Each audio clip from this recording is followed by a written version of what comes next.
वज़ीर ख़जाना कौन रहेगा, फिर सेक्रेटरी ख़जाना को लेकर हुकूमतों की तब्दील होते ही पॉलिसीज भी तब्दील हो जाती हैं, श्योर नहीं रहते। रिक्वेस्ट हसन साहब प्लीज़ साथ ही रहिएगा। आपको हम एक बड़ा इंपॉर्टेंट सवाल है मॉर्गेज से मुतालिक भी, वो मैं ज़रा उस पर आता हूँ कि वो बाइंग को ईजी करता है, लेकिन उससे पहले मैं ज़रा साकिब साहब को शामिल गुफ्तगू करता हूँ। साकिब साहब, ये जो लूप होल्स हैं ज़ाहिर है कंस्ट्रक्शन सेक्टर में, वो तो हसन साहब बता रहे हैं, लेकिन बुनियादी तौर पर जो हम पहले डिस्कशन कर रहे थे, या इसी से ज़ाहिर है मामला मिलता जुलता ही है कि हम टैक्स कलेक्शन के लिए पुराने जो हमारे एक्सप्लोर्ड वेन्यूज़ हैं और वेंचर्स हैं उधर ही जा रहे हैं, उधर ही लोड बढ़ा रहे हैं। अब रिटेल सेक्टर की अगर हम बात करें तो यहाँ पर इसका जो 17.8 का शेयर है जीडीपी में, बुनियादी तौर पे 6 से 7 ट्रिलियन की ये मार्केट पड़ती है, लेकिन इसका जो कंट्रीब्यूशन है वो ना होने के बराबर है। इसके अलावा आप होल सेलर्स को देख लें तो आसान स्कीम के ज़रिए जो हुकूमत ने कोशिश की है, बुनियादी तौर पर आप समझते हैं वो टैक्स नेट को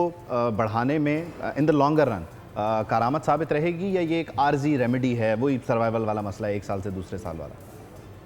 मेरे ख्याल में ये जो अभी जो इन्होंने ये स्कीम पेश की है जो छोटे ताजरों के लिए खास तौर पे, मैं समझता हूँ ये एक अच्छा इनिशिएटिव है, और उसमें ये है कि मिनिमम 25,000 रुपीज पर एनम, जो कि मुश्किल से कोई 2,000 रुपये आना बनता है, तो ये उनको देने में भी आसानी होगी। और फिर हम लोग भी बल्कि इसको सपोर्ट कर रहे हैं, क्योंकि हम भी हमेशा यही कहते हैं कि जब तक ब्रॉडनिंग ऑफ टैक्स नहीं होगा तो वो उस वक्त तक उन्हीं एग्जिस्टिंग टैक्स पेयर के ऊपर जो है उसको यूज करते रहेंगे। लेकिन इसके साथ साथ जो है ये स्कीम तो आ गई, और ये वो अल्लाह करे ये कामयाब भी हो जाए, और ये जो छोटे ताजिर हैं वो भी इसमें आए, और लोग भी जो नई टैक्स नेट में हैं। ये बहुत ही एक आसान सी जो उसमें इतनी फॉर्मेलिटीज भी नहीं है, सिंगल पेज जो है वो एक फॉर्म है और टैक्स का फॉर्म है। लेकिन असल बात यह है कि हमें ये देखना होगा कि कैसे पूरी इकोनॉमी डॉक्यूमेंटेड हो, पूरी इकोनॉमी जो है ज्यादा से ज्यादा जो है वो टैक्स नेट में है। उसका एक जो वाहिद हल है जो पूरी दुनिया ने उसको इम्पोज किया, पूरी दुनिया ने उसको आजमाया और पूरी दुनिया ने उसको इम्प्लीमेंट किया, वो है डिजिटल पेमेंट्स, कैशलेस इकोनॉमी। जब पाकिस्तान में ये कैशलेस इकोनॉमी, क्योंकि ये वाहिद इसका एक आसान सा हल है कि जब लोग इस तरफ नहीं आएंगे। अभी भी हम देखते हैं कि जब हम गवर्नमेंट से बात करते हैं कि जी कैशलेस इकोनॉमी की तरफ, और हम लोग इस तरफ आए तो कहते हैं कि जी हमारे पास इतना लिटरेट जो है वो सारे लोग हैं, इतने पढ़े लिखे लोग नहीं है, तो ये कैसे होगा। जबकि मैं समझता हूँ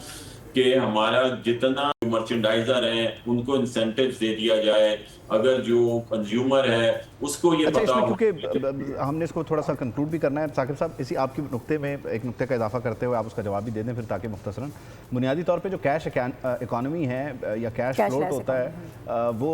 एक तो आपको मनूवर में आसानी देता है, नंबर्स फर्ज करने में भी एक तो आसानी देता है, एक रीज़न ये है। सेकेंडली लास्ट मिनट अरेंजमेंट जो आपके ऊपर इन्फोर्समेंट के ज़रिए आपसे चीज़ें लेकर जा रहे होते हैं वहाँ भी आसानी देता है। तो ये not more of a financial decision है, ये more of a political decision है कि कैश इकॉनमी एग्जिस्ट करे, पैरेलल चले।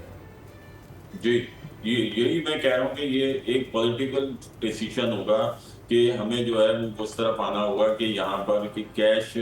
के अलावा जो है इसको हमें ये रिफॉर्म्स हमारे पास ये जब तक ये नहीं आएंगी, मैं समझता हूँ कि ब्रॉडनिंग ऑफ टैक्स और टैक्स रिफॉर्म जो है वो नहीं आ सकती। ठीक है साकिब साहब, thank you so much for joining us. Subscribe करें और बेल दबाएं ताकि कोई खबर रह न जाए।